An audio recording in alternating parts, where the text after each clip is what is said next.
박성민 목사의 매일 큐티 묵상입니다. 요한복음 6장 60절로 71절입니다. 제자 중 여럿이 듣고 말하되 이 말씀은 어렵도다. 누가 들을 수 있느냐 한데 예수께서 스스로 제자들이 이 말씀에 대하여 수군거리는 줄 아시고 이르시되 이 말이 너희에게 걸림이 되느냐? 그러면 너희는 인자가 이전에 있던 곳으로 올라가는 것을 본다면 어떻게 하겠느냐? 살리는 것은 영이니 육은 무익하니라. 내가 너희에게 이른 말은 영이요 생명이라. 그러나 너희 중에 믿지 아니하는 자들이 있느니라 하시니 이는 예수께서 믿지 아니하는 자들이 누구며 자기를 팔 자가 누구인지 처음부터 아심이로라. 또 이르시되 그러므로 전에 너희에게 말하기를 내 아버지께서 오게 하여 주지 아니하시면 누구든지 내게 올 수 없다 하였노라 하시니라. 그때부터 그의 제자 중에서 많은 사람이 떠나가고 다시 그와 함께 다니지 아니하더라. 예수께서 12 제자에게 이르시되 너희도 가려느냐? 시몬 베드로가 대답하되 주여 영생의 말씀이 주께 있사오니 우리가 누구에게로 가오리까? 우리가 주는 하나님의 거룩하신 자이신 줄 믿고 알았사옵나이다. 예수께서 대답하시되 내가 너희 12를 택하지 아니하였느냐? 그러나 너희 중에 한 사람은 마귀니라 하시니 이 말씀은 가룟 시몬의 아들 유다를 가리키심이라. 그는 12 중에 하나로 예수를 팔 자러라. 아멘. 이 생명의 떡에 관한 예수님의 말씀은 사실 사람의 이해를 넘어서는 말씀입니다. 이성적으로 이 말씀을 어떻게 이해할 수 있을까요? 예수님이 하신 말씀들을 한 번 더 들어볼까요? 내 아버지께서 너희에게 하늘로부터 참떡을 주시나니 하나님의 떡은 하늘에서 내려 세상에 생명을 주는 것이니라. 나는 생명의 떡이니 내게 오는 자는 결코 줄이지 아니할 터이요 나를 믿는 자는 영원히 목마르지 아니하리라. 나는 하늘에서 내려온 살아있는 떡이니 사람이 이 떡을 먹으면 영생하리라. 내가 줄 떡은 곧 세상의 생명을 위한 내 살이니라.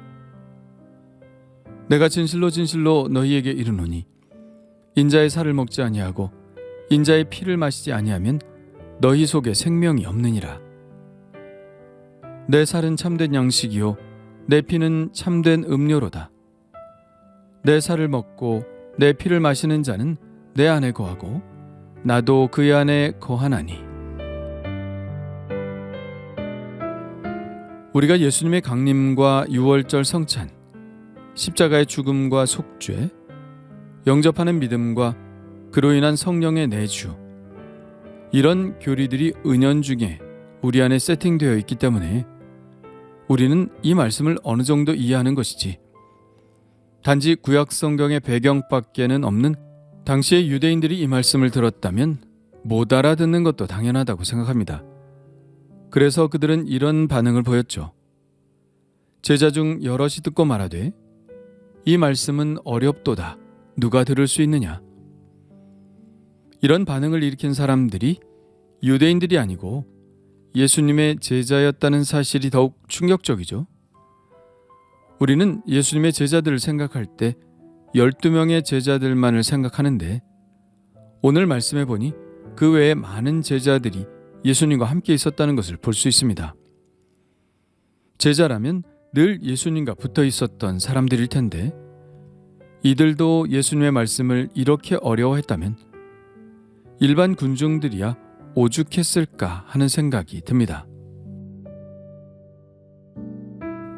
그런데 이에 대해 예수님은 이런 말씀을 하십니다. 이 말이 너희에게 걸림이 되느냐? 이해가 안 가느냐? 이렇게 묻지 않으시고 걸림이 되느냐라고 물으셨습니다. 걸림이 된다는 것은 믿을 수 없다는 것입니다. 믿어지지 않는다는 것입니다. 뭔가 하나가 소화가 안 된다는 말이죠. 내가 생각하는 것과 다르다는 것입니다. 설득이 되지 않는다는 것이죠. 설득이 안 되는 경우는 보통 두 가지입니다. 설명하는 사람이 잘 설명을 못하든지, 아니면 알아듣는 사람이 자기 생각을 포기하지 못하기 때문에 받아들이지 못하든지, 이 두 가지죠. 우리가 보통 설교를 듣다가 설교 말씀이 딱 걸리는 경우가 있습니다. 내 죄를 지적하는 것처럼 들리든지, 나의 평소의 생각과 다른 이야기를 한다든지 하면 걸림이 되죠. 예수님의 말씀은 그들이 이해하지 못하기 때문에 받아들이지 못하는 것이 아니라 믿지 못하기 때문에 받아들이지 않는 것이라고 말씀하고 계신 것입니다. 결국 그들은 예수님께로부터 발길을 돌렸습니다. 66절입니다. 그때로부터 그의 제자 중에서 많은 사람이 떠나가고 다시 그와 함께 다니지 아니하더라. 참 씁쓸한 구절이죠.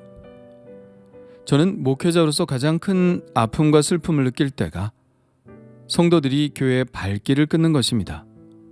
너무나 큰 아픔이고 큰 슬픔이죠. 예수님도 이때 그런 슬픔을 느끼지 않으셨을까 생각합니다. 사실 그뿐이겠습니까?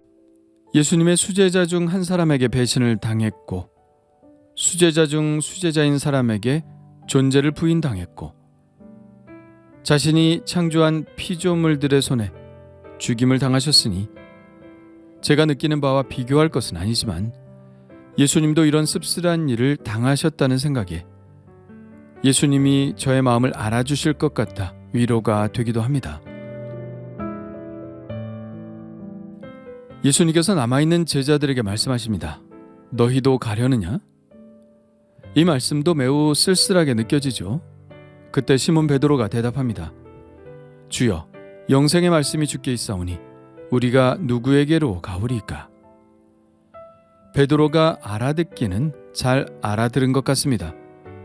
63절에 예수님께서 내가 너희에게 이른 말은 영이요 생명이라고 하신 말씀대로 베드로는 예수님의 말씀 안에 영원한 생명을 얻는 길이 있음을 고백하고 있죠. 말이 생명이라는 말 어떤가요? 이해할 수 있나요? 말은 우리의 육에 작용하기도 하고 영에 작용하기도 하죠. 육에 작용하는 말이 있고 영에 작용하는 말이 있습니다. 말은 어떻게든 듣는 사람의 반응을 일으키게 되어 있습니다.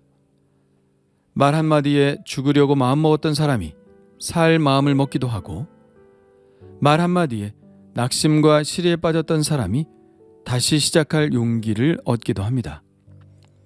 칭찬 한마디에 기쁨이 샘솟기도 하고, 판단하는 말이나 욕설을 들었을 때 인생을 포기하고 싶어지기도 합니다. 말은 이처럼 어떻게든 듣는 사람에게 뭔가 반응을 일으키게 하죠. 그렇다면 예수님의 말씀은 어떨까요? 예수님의 이 진리의 말씀은 우리의 어떤 부분에 영향을 미칠까요? 그것은 우리의 죽었던 영에 영향을 미칩니다. 예수님의 말씀 안에 있는 하나님의 영이 우리의 죽었던 영에 말을 거시면 우리의 죽었던 영이 살아납니다. 예수님이 이런 말씀을 하셨죠. 진실로 진실로 너희에게 이르노니 죽은 자들이 하나님의 아들의 음성을 들을 때가 오나니 곧 이때라. 듣는 자는 살아나리라. 듣는 자는 살아나는 겁니다. 그러나 듣기만 한다고 다 살아나는 것은 아니죠. 무엇으로 듣느냐가 중요합니다. 내 육신의 귀로 듣느냐, 내 영의 귀로 듣느냐가 중요합니다. 육신의 귀로 들으려고 하면 이해할 수 없죠. 그래서 많은 사람들이 예수님의 곁을 떠나갔습니다. 그러나 베드로와 같은 남아있는 제자들은 육신의 귀로 듣지 않고 영의 귀로 들었습니다. 그들의 영이 그 말씀에 반응했습니다. 여기서 반응한다는 말이 중요합니다. 반응한다는 말은 곧 믿는다는 것입니다. 듣기만 한다고 어떻게 살아나겠습니까? 그 살리는 영의 말씀이 우리의 죽은 영에 들려질 때 우리의 믿음을 그 말에 합하면 그 말이 우리 안에 들어와서 우리의 영을 살리는 것입니다. 그래서 머리로 이해하는 것이 아니라 마음으로 믿어 의에 이르고 입으로 시인하여 구원에 이르게 되는 것이죠. 베드로는 이어서 이렇게 말합니다. 우리가 주는 하나님의 거룩하신 자이신 줄 믿고 알았사옵나이다. 베드로는 아주 중요한 말을 하죠.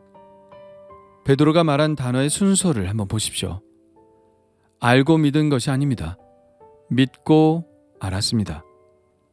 이해해서 믿게 된 것이 아닙니다. 이해의 차원과 믿음의 차원은 완전히 다른 이야기입니다. 이해하려고 하는 사람은 계속해서 이해만 하려고 합니다. 믿음으로 들어가지 못하죠. 그러나 믿는 사람은 그 믿음 안에서 예수님의 모든 말씀을 이해합니다. 세상에서는 알고 믿는 것이 당연하다고 여겨지지만 하나님은 우리가 하나님을 믿고 그러고 나서 하나님을 점점 더 알아나가기를 원하십니다. 아니, 원하시는 것이 아니라 믿지 않고는 하나님을 알기가 불가능하다고 말씀하시는 것이죠. 예수님 곁을 떠나간 자들과 남아있는 자들의 차이는 분명해졌습니다. 어쩌면 지금 아직도 하나님께로 돌아오지 못하고 있는 사람들과 지금 하나님을 예배하고 있는 자들의 차이일지도 모르죠.